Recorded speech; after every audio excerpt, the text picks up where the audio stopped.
नमस्कार, स्वागत है आपका। आप देख रहे हैं इंडिया डेली 24/7। मैं हूं आपके साथ विवेक शांडिल्य। खास पेशकश लेकर हाजिर हैं हम आपके सामने इंडिया रिपोर्टर्स में। आपके फेवरेट शो इंडिया रिपोर्टर्स में हम आपको दिखाते हैं दिन भर की हर बड़ी खबर, वो भी सीधे ग्राउंड जीरो से। ग्राउंड जीरो से हमारे रिपोर्टर्स लेकर आते हैं उस खबर की हर एक जानकारी जो आपके लिए है जरूरी। तो चलिए नजर डालते हैं आज की बड़ी खबरों पर, वो भी सीधे ग्राउंड जीरो से इंडिया रिपोर्टर्स में। उत्तर प्रदेश के मुख्यमंत्री योगी आदित्यनाथ ने आज इंदिरा गांधी प्रतिष्ठान में 3,500 से ज्यादा प्राविधिक सहायकों और मंडी सचिवों को नियुक्ति पत्र बांटे हैं। इसको लेकर मुख्यमंत्री योगी आदित्यनाथ ने कहा कि हमारी 9.5 साल की डबल इंजन की सरकार में लगभग 9.5 लाख से ज्यादा पारदर्शी भर्ती कर चुकी है और जो युवा शिक्षित हैं, जो नौकरी के काबिल हैं, वो चुनकर अपनी भर्ती में जगह बना चुके हैं। लेकिन अगर बात नियुक्ति पत्र की हो और उसके बाद अगर विपक्ष पर हमला न हो तो ऐसा उत्तर प्रदेश की राजनीति में होता नहीं है। मुख्यमंत्री योगी आदित्यनाथ ने कहा कि इससे पहले 2017 के पहले की जो सरकार थी, जब विज्ञापन भर्तियों के निकलते थे तो चाचा भतीजे यानी समाजवादी पार्टी पर हमला करते हुए कहा कि चाचा भतीजे और महाभारत का पूरा परिवार वसूली पे लग जाता था और नियुक्तियों में जमकर धांधली की जाती थी, जिसके बाद कोर्ट को स्टे देना पड़ता था। इससे जो युवा नौजवान थे वो परेशान रहते थे। लेकिन आज स्थिति वो नहीं हुई है। चाहे वो नकल माफिया हो या भू माफिया हो, उनका कमर तोड़ने का काम हमारी सरकार कर रही है। डबल इंजन की सरकार है। जो बेरोजगार हैं उनको रोजगार देना हमारी पहली प्राथमिकता है और हम उस पर लगातार आगे बढ़ भी रहे हैं। हमारे सरकार में न वसूली गैंग का कोई काम है, न नकल माफियाओं का काम है। एकदम निष्पक्ष और पारदर्शी तरीके से जो 9.5 लाख से ज़्यादा भर्तियां हमने की हैं और जो नियुक्ति पत्र दिए हैं, आज वो नौकरी कर रहे हैं। अगर उनसे पूछेंगे तो ये कहेंगे कि हाँ, इस सरकार में पारदर्शी तरीके से भर्ती की गई है। अगर यही कार्य पहले की पूर्ववर्ती सरकारों ने भी किया होता तो नतीजा कुछ और होता। लेकिन अगर वसूली न हो पूर्ववर्ती सरकारों में तो उनके लिए बेईमानी कहा जाता था, जिसमें समाजवादी पार्टी के अध्यक्ष अखिलेश यादव और उनके चाचा शिवपाल यादव को आड़े हाथों मुख्यमंत्री योगी आदित्यनाथ ने जम कर लिया। युवा जब नियुक्ति पत्र पाए तो मुख्यमंत्री योगी आदित्यनाथ के साथ सेल्फी लेने लगे। खुद मुख्यमंत्री योगी आदित्यनाथ ने भी मोबाइल से बच्चों के साथ सेल्फी ली। आगे उन्होंने कहा कि मेहनत करने वाला युवा कभी बेरोजगार नहीं रहेगा। हमारी सरकार में जो छात्र मेहनत करेंगे उनको नियुक्ति जरूर मिलेगी, पारदर्शी तरीके से मिलेगी। नकल माफियाओं के चक्कर में जो युवा नहीं पड़ेगा वही आगे चलकर सफल होगा। वीडियो जर्नलिस्ट सरजीत के साथ कौशलेंद्र उपाध्याय, इंडिया डेली 24/7 लखनऊ। 14 सूत्री मांगों को लेकर आज बिहार में काफ़ी प्रदर्शन देखने को मिला, जहां पर एक तरफ बिहार की राजधानी पटना में छात्रों का प्रदर्शन हुआ। 14 सूत्री मांगे थी और ख़ास तौर पर कुछ ऐसी मांगे थी जिसका समर्थन खुद जो विपक्षी पार्टी है यानी कि आरजेडी ने भी किया था।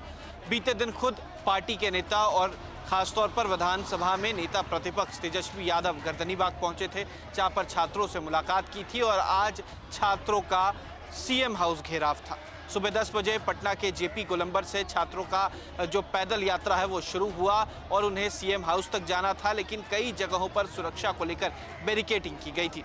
इस दौरान छात्र उग्र हो गए और पुलिस ने लाठी चार्ज भी किया। तस्वीरें पटना से नजर आई किस तरीके से छात्र जो हैं वो बैरिकेड तोड़कर अपनी बातों को, अपनी मांगों को रखने के लिए मुख्यमंत्री आवास तक जाना चाह रहे थे, लेकिन पुलिस ने उन्हें सुरक्षा के मद्देनजर आगे जाने नहीं दिया। जेपी गोलंबर से जो निकले वो डाकबंगला चौराहे तक पहुंचे और उसके बाद इनकम टैक्स पर ही सभी को रोक दिया गया। देखिए, 14 सूत्री मांगों में जो मुख्य मांगे थी कि लाइब्रेरियन की अब तक जो है वो बहाली का लेटर नहीं आया है, यानी कि कितने पदों पर बहाली होगी उसको लेकर लगातार राज्य सरकार कह रही है, लेकिन अब तक नहीं आया। दूसरी तरफ TRE-4 यानी कि टीचर रिक्रूटमेंट एग्जामिनेशन जो होना था उसमें 2 पाली में एग्जाम की बात की गई, जबकि TRE-1, 2 और 3 में केवल 1 पाली में एग्जाम हुआ था। BPSC ने इस बार ये फाइनल कर दिया था कि जो TRE-4 होगी उसमें 2 पाली में एग्जाम लिए जाएंगे, PT और मेंस। सीधे तौर पे छात्रों का कहना था कि जब 1, 2 और 3 में नहीं हुआ तो 4 में क्यों BPSC ये काम कर रही है। अगर BPSC को ये काम करना था तो इसके लिए पहले से ही BPSC को तैयारी करनी चाहिए थी और छात्रों को बताना चाहिए था। वहीं दूसरी तरफ छात्रों की ये भी मांग थी कि जो नेगेटिव मार्किंग की जा रही है उसको सरकार वापस ले। ये जो प्रावधान किया जा रहा है TRE-4 में नेगेटिव मार्किंग का, इन तमाम मांगों को लेकर छात्र जो हैं आज पटना की सड़कों पर उतरे थे। RJD के द्वारा उनको समर्थन भी मिला। अलग अलग जो संगठन के छात्र थे वहां पर पहुंचे थे और 14 सूत्री मांग थी। हालांकि जब मुख्यमंत्री आवास की तरफ बढ़े तो छात्रों का प्रदर्शन जो है वो बढ़ता चला गया। हजारों की तादाद में प्रदर्शनकारी और छात्र जो थे वो एक साथ JP गोलंबर से निकले, लेकिन पुलिस ने पहले उन्हें डाक बंगला चौराहे पर बैरिकेडिंग करके रोकने की कोशिश की, लेकिन वहां से भी छात्र जो है निकलते बने और पुलिस जो है उन्हें रोकने की कोशिश कर रही थी। लेकिन इनकम टैक्स पहुंचते पहुंचते पुलिस ने छात्रों को रोक दिया, जिसके बाद कई जगहों पर हंगामा देखने को मिला। पुलिस ने लाठीचार्ज किया और बलपूर्वक वहां से हटाने की कोशिश की। हालांकि इस दौरान कई छात्रों ने यह कहा कि वो बुरी तरीके से चोटिल हो गए हैं। पुलिस के रवैये पर भी सवाल खड़ा हुआ। देखिए, ये प्रदर्शन उस वक्त हुआ जब 2 राज्यों में हिंसक प्रदर्शन, या यूं कह लें कि छात्रों की जो मांग थी वो उठी, जिसके बाद हिंसक प्रदर्शन भी हुआ। सबसे पहला दिल्ली के जंतर मंतर पर, जहां पर कॉकरोच जनता पार्टी ने प्रदर्शन किया और उसके बाद धर्मेंद्र प्रधान का इस्तीफा हुआ। दूसरी तरफ जब झारखंड में JPSC 14वीं प्रारंभिक JPSC की परीक्षा हुई थी, उसमें धांधली का मामला सामने आया था। विधानसभा मार्च भी किया गया था और उस दौरान भी छात्रों पर हंगामा और तमाम बातें जो सामने आई थी, उसके बाद सरकार बैकफुट पे आई थी। और आज पटना में ये प्रदर्शन बता रहा है कि छात्रों की मांग जो है वो सरकार अगर नहीं सुनेगी तो छात्र जो हैं वो प्रदर्शन करेंगे, चाहे वो राजभवन मार्च हो या मुख्यमंत्री आवास मार्च। वीडियो कमल सिंह के साथ Utkarsh, India Daily, Delhi. Allahabad high court ने स्कूल ड्रेस में हिजाब पहनने की अनुमति मांगने वाली याचिका को खारिज कर दिया गया है। इलाहाबाद हाई कोर्ट का साफ तौर पे कहना है कि स्कूल यूनिफॉर्म में हिजाब पहनना अनिवार्य नहीं है। याचिका को सीधे खारिज करते हुए कहा कि स्कूल ड्रेस जो होती है वो अनुशासन, समानता और धर्मनिरपेक्षता का एक डिसिप्लिन दिखाती है। हालांकि साफ तौर पे ये भी कहा कि जो हिजाब है वो इस्लाम में अनिवार्य नहीं है और धार्मिक प्रथा में भी नहीं आता है, तो हिजाब भी किसी तरह से स्कूल ड्रेस में अनिवार्य नहीं होना चाहिए, क्योंकि स्कूल ड्रेस में जो बच्चे होते हैं वो एक ही तरह की ड्रेस पहनते हैं, जिससे कि उन्हें अनुशासन बनाए रखने में और आने वाले जो भविष्य है उसको कहीं ना कहीं सिक्योर किया जाए। कुल मिला के कहा कि अपनी पसंद की चीज़ों को थोपने का कोई भी मतलब नहीं निकलता, इसलिए ये हाई कोर्ट ने एक बड़ा फैसला सुनाते हुए कहा है कि हिजाब जो है वो स्कूल में नहीं पहना जाएगा। यानी कुल मिला के हिजाब पहनने पर एक तरह से रोक लगा दी है। और ये प्रयागराज की एक छात्रा हैं जो 11वीं में एडमिशन में दाखिला लेने के लिए स्कूल प्रबंधक ने जब कहा कि आप स्कूल ड्रेस पहनेंगे, हिजाब यानी स्कार्फ नहीं पहनेंगे, उसको लेकर एक याचिका दाखिल की गई थी कि ड्रेस कोड के साथ जो एक हिजाब है यानी स्कार्फ है उसकी अनुमति मिल जाए। तो पर इस पर सीधे सीधे हाईकोर्ट ने खारिज कर दिया, जिसको लेकर तमाम तरह के राजनीतिक बयानबाजी भी शुरू हो गई है। पहले तो ऑल इंडिया इमाम एसोसिएशन के साजिद रशीदी ने साफ तौर पे कहा है कि ये हमारी जो धार्मिक आज़ादी है उसको कहीं ना कहीं रोकने की कोशिश है, हमारी जो स्वतंत्रता है उसको प्रभावित करने की कोशिश है। इलाहाबाद हाई कोर्ट को इस पर सोचना चाहिए, पुनर्विचार करना चाहिए। इसी को लेकर सिया कम्युनिटी के जो यहाँ के अध्यक्ष हैं मौलाना है यासूब अब्बास, उन्होंने भी कहा है कि हाई कोर्ट को इस पे एक पुनर्विचार करना चाहिए, क्योंकि ये हमारी एक धार्मिक आस्था है और हमारे यहाँ शुरुआत से ही हिजाब पहना जाता है और हिजाब पहनना एक अपने आप में एक हमारी प्रथा है और शुरुआत से हम पहनते आए हैं, जानबूझकर इसे रोका जा रहा है। यानी एक तरह से देखा जाए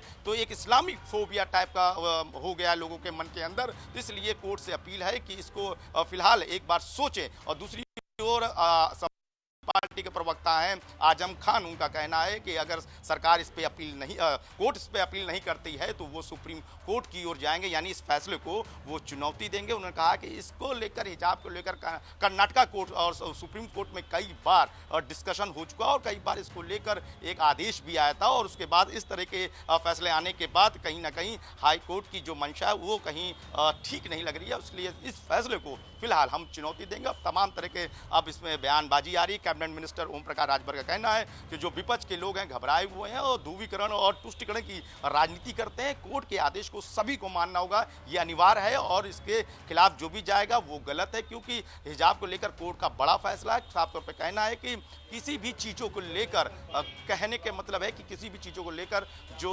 स्कूल है वो ड्रेस है वो अनिवार्य है और ड्रेस के साथ अतिरिक्त किसी चीज़ की चीज़ों को नहीं पहन सकते, ये सुप्रीम कोर्ट का हाई कोर्ट का कहना है। तो कुल मिला के देखा जाए हिजाब को लेकर दो टूक शुरू होने गए और तमाम तरह की सियासी समीकरण और बवाल भी देखने को मिल रहा है। वीडियो जर्नलिस्ट सर्वजीत सिंह के साथ अनुज कुमार, इंडिया डेली 24/7 लखनऊ। बलूचिस्तान से उठ रही आवाज़ जिसने अंतर्राष्ट्रीय समुदाय, संयुक्त राष्ट्र और वैश्विक मीडिया की भूमिका पर सीधे सवाल खड़े किए हैं। बलूचिस्तान मानवाधिकार कार्यकर्ता डॉक्टर महरूम बलोच ने अंतर्राष्ट्रीय समुदाय और वैश्विक मीडिया से सवाल किया है कि जब फिलिस्तीन में आम लोगों की मौत और कथित मानवाधिकार उल्लंघनों पर दुनिया भर में आवाज़ उठाई जाती है, तो बलूचिस्तान में कथित तौर पर हो रही हत्याओं, अत्याचारों और मानवाधिकार उल्लंघनों पर वही अंतर्राष्ट्रीय प्रतिक्रिया क्यों दिखाई नहीं देती।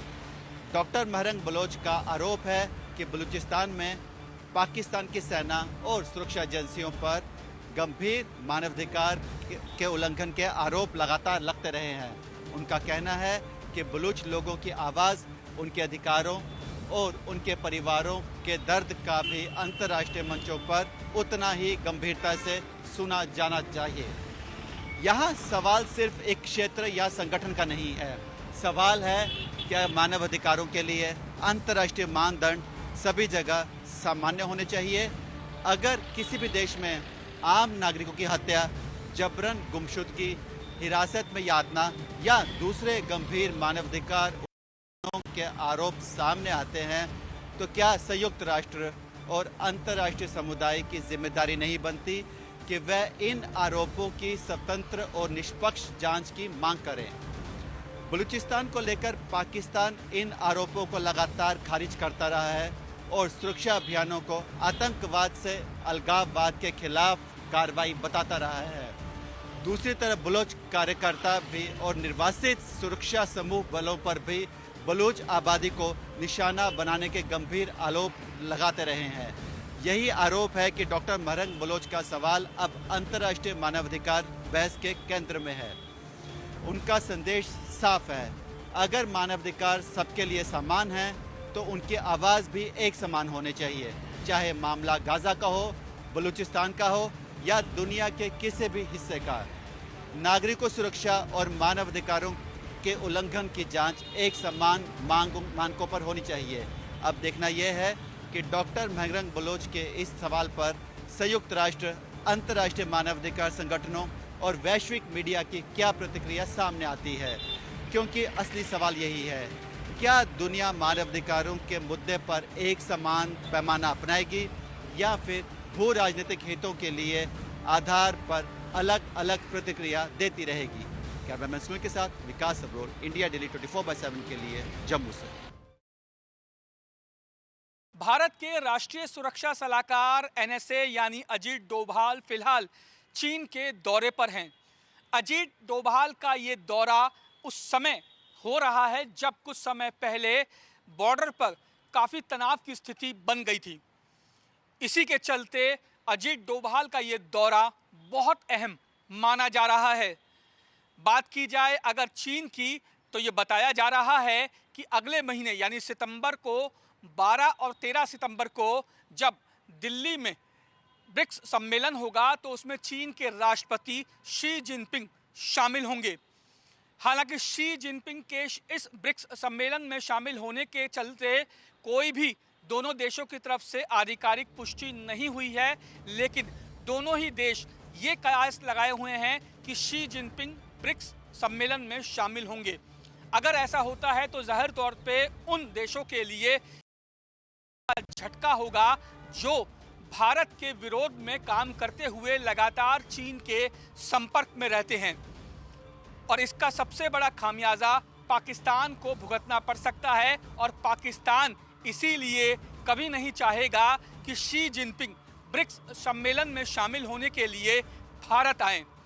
वहीं अगर बात की जाए एनएसए अजीत डोभाल की, तो अजीत डोभाल ने चीन के अपने इस दौरे में जो चीन के उपराष्ट्रपति हैं उनसे मुलाकात की और तमाम जो सीमावर्ती इलाके हैं वहाँ पे शांति और स्थिरता बनाने के लिए क्या तरीके अपनाए जाएं, इसको लेकर अजीत डोभाल की चीन के उपराष्ट्रपति के साथ अहम बैठक हुई। बहुत लंबी उनकी बातचीत हुई। ये कयास लगाया जा रहा है कि अजीत डोभाल और चीन के उपराष्ट्रपति के बीच जो ये मीटिंग हुई है, ये आने वाले दिनों में इसका असर ज़मीनी तौर पर साफ तौर पर देखा जाएगा। हालांकि जिस तरीके से ये तमाम कयास लगाए जा रहे हैं शी जिनपिंग को लेके, उसके बाद ये कहना गलत नहीं होगा कि वो तमाम देश जो भारत के लिए जो है वो सबसे बड़े दुश्मन बने हुए हैं, उनके लिए शी जिनपिंग का दौरा किसी बहुत बड़े धक्के से कम नहीं होगा। अगर शी जिनपिंग ब्रिक्स सम्मेलन में शामिल होने के लिए भारत आ जाते हैं तो जाहिर तौर पे बहुत बड़ी जो है वो सेटबैक होगा उन देशों के लिए जो भारत के विरोधी हैं। वहीं अगर बात की जाए अजीत डोभाल की, तो अजीत डोभाल साफ तौर पे उन तमाम मुद्दों को लेकर जो प्रेसिडेंट है चीन के, उनसे भी बातचीत लगातार उनकी आज हुई है और आने वाले समय में इस बातचीत का हल ज़मीनी तौर पर देखा जा सकता है। बात की जाए अगर अजीत डोभाल की, तो चीन की कम्युनिस्ट पार्टी के न्योते पर अजीत डोभाल पहुंचे हैं, जहां पर लगातार वो चीन के बड़े और इम्पोर्टेंट जो मिनिस्टर्स हैं, उपराष्ट्रपति हैं, उन तमाम लोगों से मुलाकात कर तमाम उन मुद्दों को लेकर जो है एक हल निकालने की कोशिश भी लगातार की जा रही है, जिन्हें लेकर दोनों देशों के बीच लगातार टकराव बना रहता है। अब ये देखने वाली बात होगी कि आने वाले समय में अजीत डोभाल का ये दौरा और शी जिनपिंग का भारत के ब्रिक्स सम्मेलन में शामिल होने के बाद इनके पीछे की सच्चाई क्या होती है और क्या दोनों देशों के बीच जो लंबे समय से टकराव देखा आ रहा है वो कितना कम होगा। वीडियो जर्नलिस्ट रविंदर के साथ रजनीश शर्मा, इंडिया डेली, दिल्ली।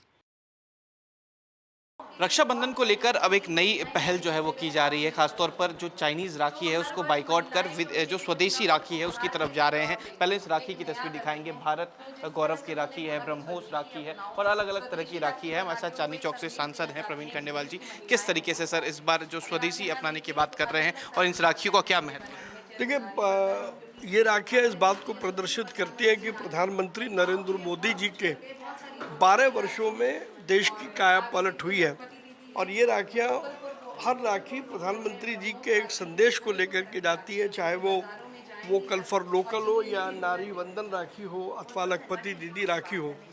और ये महिलाएं वो महिलाएं हैं जो महिला उद्यमी हैं और जो जब भी देश में त्यौहार आते हैं तो ये अपना जो काम करती हैं उसके अलावा इस त्योहारों पर भी ये सामान बनाती हैं। तो इस बार इन्होंने अपनी कल्पनाशीलता से प्रधानमंत्री नरेंद्र मोदी जी के विजन की ये सब राखियाँ बनाई हैं जो आप देख रहे हैं और बहुत आसानी से ये राखियाँ बना रही हैं। ये राखियाँ दिल्ली के बाज़ारों में जा रही हैं और उसके ज़रिए पूरे देश में जा रही हैं। तो एक बड़ा संदेश लेकर के जा रही हैं राखी के इस त्यौहार पर प्रधानमंत्री नरेंद्र मोदी जी के अलग अलग विजन को लेकर के। ये जो सारा मामला है जो प्रधानमंत्री नरेंद्र मोदी जी का वीमेन एम्पावरमेंट का विजन है, ये उसको भी पूरा करता है। यानी वोकल फॉर लोकल वाली चीज़ें अब नजर आएंगी निश्चित रूप से। और मैं तो आपके माध्यम से पूरे देश से कहूँगा कि भारत में बने उत्पाद किसी भी देश के उत्पाद के क्वालिटी से कम नहीं है, तो इसलिए भारत में बने हुए उत्पाद ही खरीदें और वही बेचें।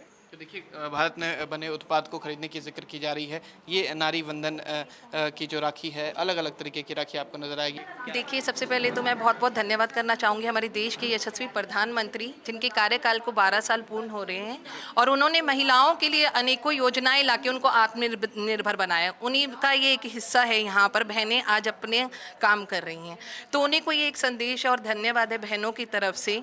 जैसे नारी वंदन हो गया, लखपति दीदी की योजना काफ़ी महिलाएं लाभ उठा रही हैं।